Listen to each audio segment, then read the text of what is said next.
इन्नमा यख्शल्लाह मिन इबादिहिल उलमा। अल्लाह फरमाता है कि जानने वाले ही अल्लाह से डरते हैं। यानी पता चला जो जानने वाले नहीं है दीन के, वो अल्लाह से नहीं डरते। इसलिए कि जब आपको पता ही नहीं होगा हराम क्या है हलाल क्या है, तो आप हराम को छोड़ोगे कैसे, हलाल को अपनाओगे कैसे? जब हमें पता ही नहीं हराम क्या है और हलाल क्या है, तो हराम को छोड़ेंगे कैसे, हलाल को अपनाएंगे कैसे? पता ही नहीं। तो या तो हम हराम को भी हलाल समझ बैठेंगे और हलाल को भी हराम समझ बैठेंगे, क्योंकि पता नहीं।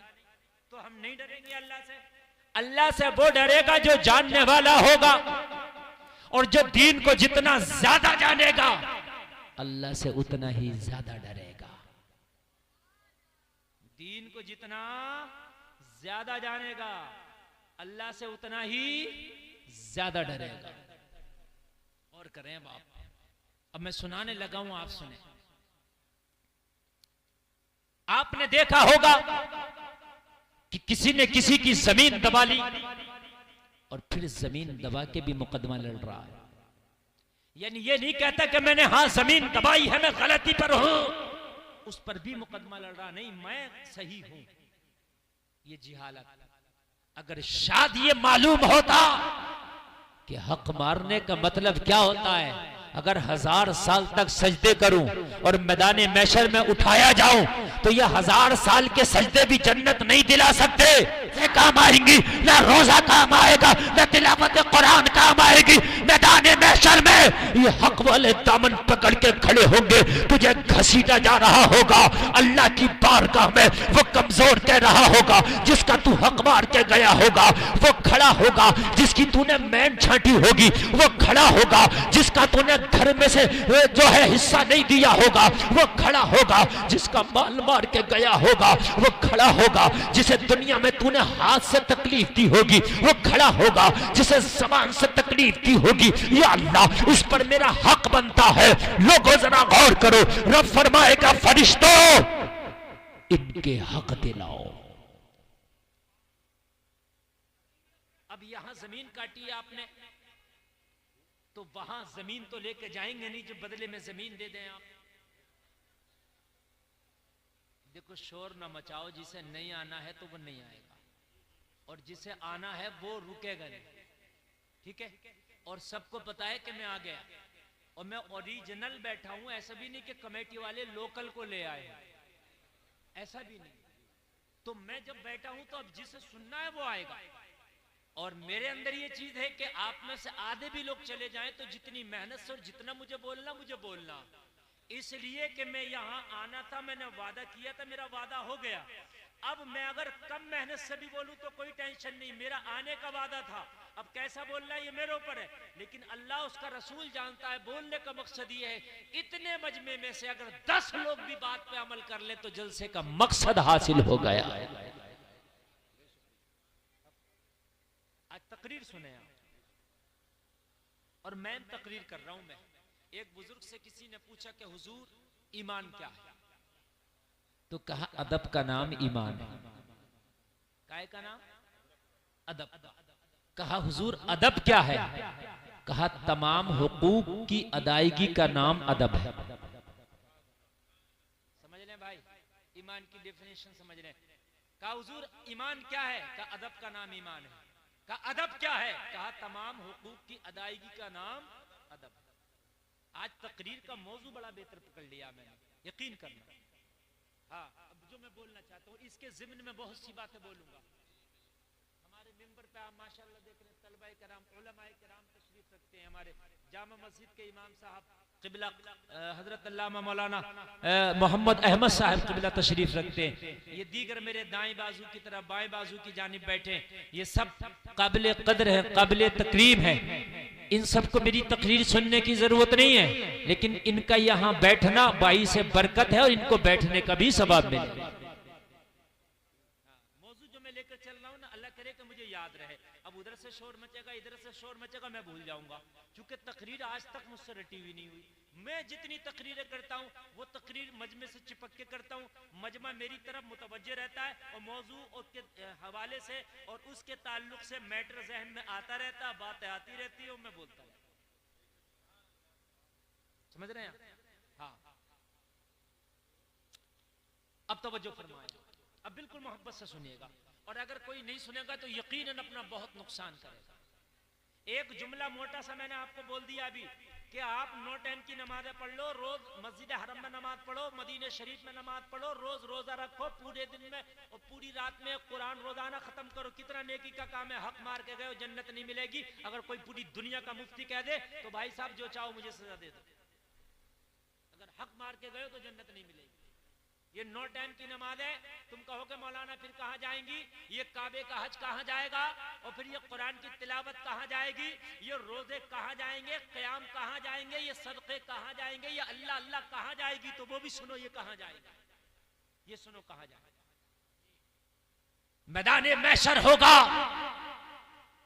ये हक वाले दामन पकड़ के खड़े होंगे, मौला हमारा हक नहीं दिया था इसने, मौला हम कमजोर थे, ये दबंग था, या अल्लाह इसके पैसे में भी ताकत थी, इसकी बात में भी ताकत थी दुनिया में। जब बात पंचों में आई थी तब भी इसी किसी कही गई, जब बात केस कोर्ट कचहरी की आई तब भी यही जीत गया था। हम तो कमजोर थे, लेकिन मेरा मौला तू तो कमजोर नहीं है ना, ए मेरे रब तू तो कमजोर नहीं है ना, तू तो अलैहिस्सलाहु बि अहकमिल हाकिमीन है। रब हमारा हक दिला, रब वो है पाई पाई का हक दिलाएगा। आज दुनिया में कहता है दबंगई दिखा के, आज दुनिया में बदमाशी दिखा के कहता है और तुझसे लिया जा तो ले लेना, खुदा की कसम ये गरीब दुनिया में तो आह भर के रह जाएगा, हाँ नहीं ले सकता, मगर मरने के बाद तू देगा, तेरा बाप देगा, तेरा बाप भी अगर मार के गया होगा ना किसी का, वो भी देगा, तू इसलिए देगा कि दिलाने वाला खुदा होगा। हक ना मारो यारो किसी का, किसी का अगर हक आ भी गया ना तो प्यार से दो, वो ना ले तो उससे मोहब्बत से दो, जबरदस्ती दो, अगर ऐसे ना ले तो जबरदस्ती दो, भाई तेरा हक है ये तुझे लेना है। क़यामत का दिन होगा, अल्लाह फरमाएगा फरिश्तों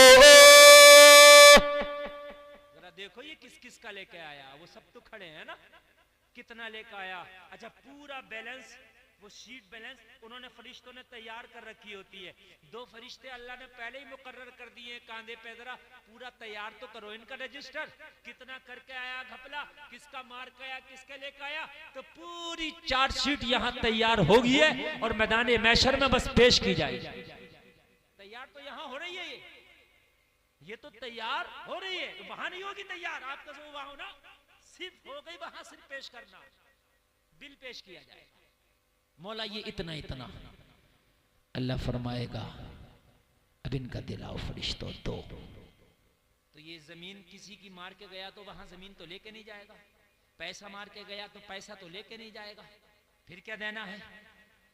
इसकी जो नेकियां होंगी, जो नमाजें पढ़ी होंगी, हज किया होगा, कुरान पढ़ा के होगा, तिलावत की होगी, सदका किया होगा, रोजा रखा होगा, क़याम होगा, रुकू होगा, सजदा होगा, इसके जितने भी आमाले सालिहा होंगे, जिनका हक मारा था उनको वो नेकियां दे दी जाएगी।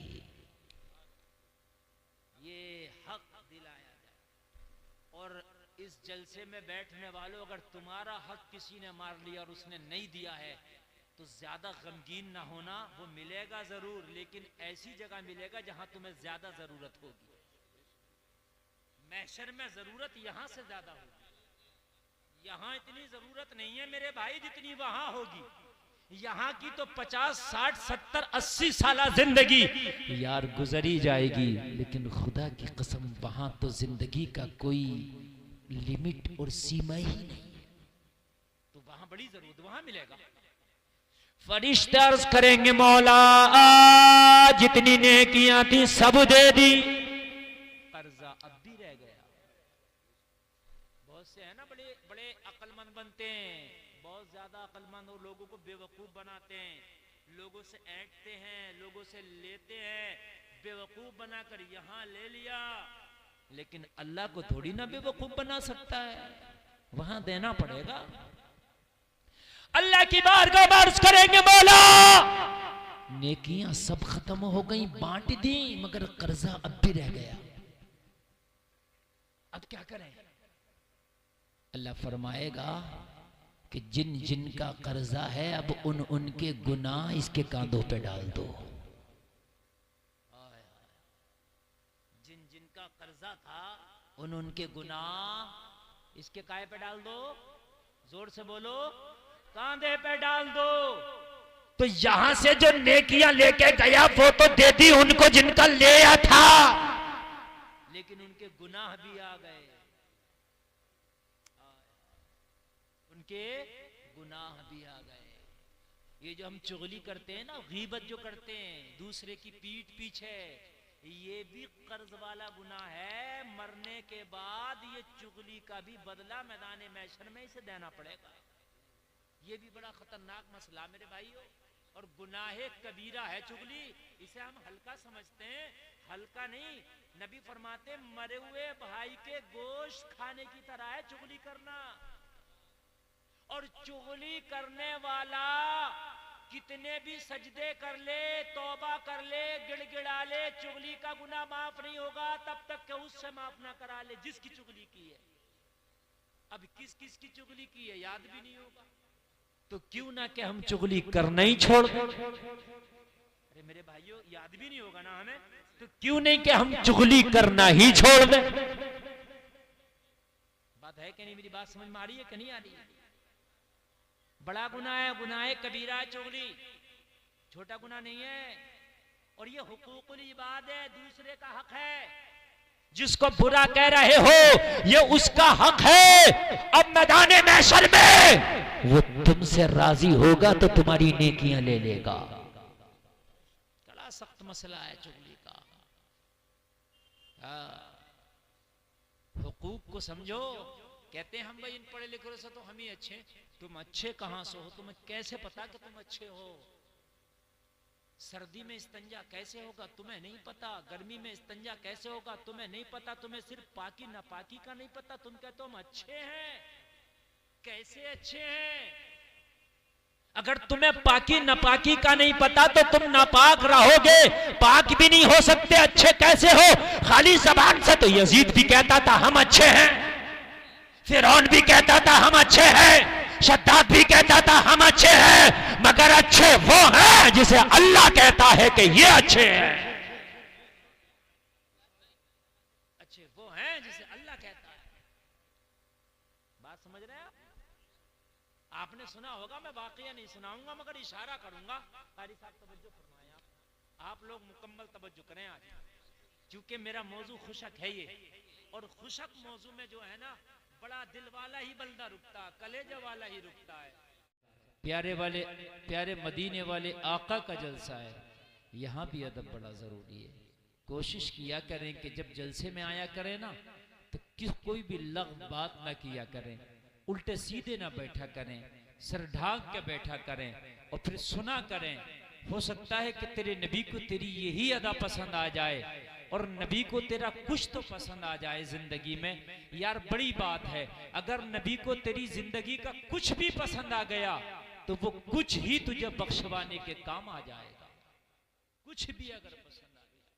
लेकिन ऐसी जिंदगी ना हो कि हमारा कुछ ही पसंद ना आए, कुछ भी हमारा पसंद आना चाहिए। आप देख रहे हैं बच्चों की दस्तारबंदी इंशाअल्लाह मेरी तकरीर के बाद होनी है।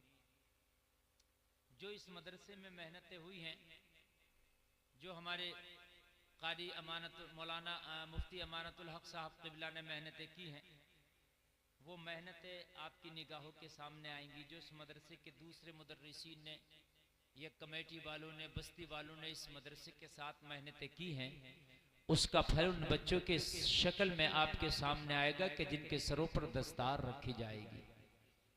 और बड़े खुश नसीब हैं वो ख़ानदान जिन ख़ानदानों में कोई आलिम दीन है या कोई हाफिज कुरान है। क़यामत के दिन वो लोग अमीर होंगे कि जिनके पास नेकियां ज्यादा होंगी।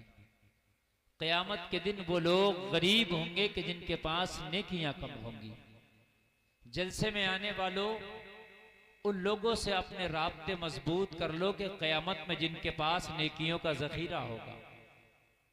और एक बात मैं बताऊं आपको, अगर कोई हाफिज कुरान है और आपने उससे मोहब्बत किया, आलिम दीन से मोहब्बत किया, उसके पढ़ाने में ताउन किया, आपने मदद की, उसकी मदरसे में मदद की, बच्चे के लिए मदद की, चाहे वो हाफिज कुरान नेक हो या न नेक हो, वो उसका अपना अमल है, लेकिन तुझे उसकी मदद करने का, सपोर्ट करने का सवाब जरूर मिलेगा। इसलिए कि वो नेक नहीं, उसका अमल है। तूने जो सपोर्ट की थी वो उसकी गुनाहों की नहीं की थी, तूने वो सपोर्ट की थी उसको हाफिज बनने में, तूने सपोर्ट की थी उसको आलिम बनने में, तूने सपोर्ट की थी उसको कारी बनने में, तूने सपोर्ट की थी दीन का एक उसको सुतून बनने में। तो वो गुनाह किए, वो उसका अपना जाती अमल है, लेकिन तेरी जो सपोर्ट थी वो दीन के खातिर थी, उसका अजर मैदान महशर में अल्लाह जरूर अता फरमाएगा, जरूर अता फरमाएगा। और हाफिज कुरान बनना, आलिम दीन बनना, ये कोई आसान काम नहीं होता, ये बड़ा मुश्किल काम है। मालूम है आपको, कोई भी किताब आप पढ़िए, लेकिन उस किताब को आपने याद कर लिया और अगर थोड़ा बहुत आगे पीछे हो गया, कोई बात नहीं, चलेगा। मैंने किताब पढ़ी, उसमें वजू का तरीका पढ़ा, तो जब वजू का तरीका मैंने पढ़ा तो जैसा किताब में लिखा था, अगर वैसा मैंने नहीं सुनाया, अपने अंदाज में सुनाया, तब भी कोई बात नहीं। मकसद है वजू का तरीका आपके सामने पेश कर दूं। मकसद क्या है? मैं वजू का तरीका आपके सामने पेश कर दूं, चाहे अपने अंदाज में कर दूं, चाहे मेरी बात अल्फाज 19-20 हो जाए, लेकिन मफहूम वही होना चाहिए जो किताब का है, चलेगा। लेकिन खुदा की कसम, कुरान एक ऐसी किताब है कि जिसका नुक्ता और ज़ेरो ज़बर भी इधर से उधर नहीं कर सकते। ये है वो किताब, ना नुक्ता ना ज़ेरो ज़बर इधर से उधर कर सकते आप। जैसा लिखा है अलहम से लेके वन्नास तक, हू बाहू आपको ऐसे ही पढ़ना है और ऐसे ही सुनाना है। अगर आपने चेंज कर दिया अपनी तरफ से, तो कान खोल के सुन ले, तुझे सवाब नहीं मिलेगा बल्कि अजाब मिलेगा।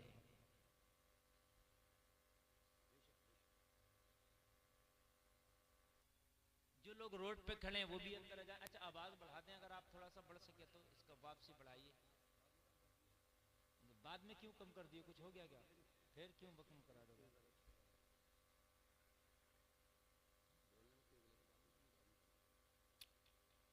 जो लोग बाहर खड़े हैं, अब तो शायद मेरे बात कोई और नहीं आएगा।